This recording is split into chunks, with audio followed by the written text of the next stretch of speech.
தொடர்ந்து 11 பௌர்ணமி தொடர்ந்து பண்ணணும். இதுதான் ரொம்ப முக்கியம். அதை தொடர்ந்து பண்ணணும் அப்படின்னா முதல்ல நம்ம குலதெய்வத்துக்கிட்ட ஒரு வேண்டுதல் வச்சணும். என்னென்ன வேண்டுதல் வச்சோன்னா, நான் வந்து இந்த ஒரு வழிபாட்டை செய்ய போகிறேன்.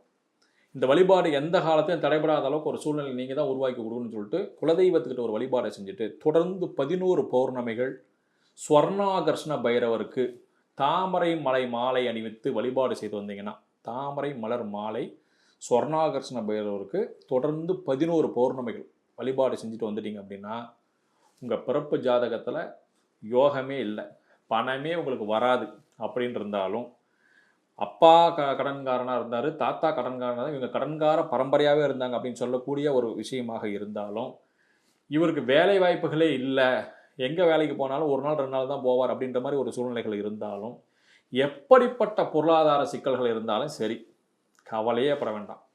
காலத்தை மாற்றக்கூடிய மிகப்பெரிய ஆற்றல் பைரவருக்கு உண்டு. அதுவும் சொர்ணாகர்ஷண பைரவருக்கு எப்படிப்பட்ட மோசமான காலத்தையும் மாற்றக்கூடிய ஆற்றல் உண்டு.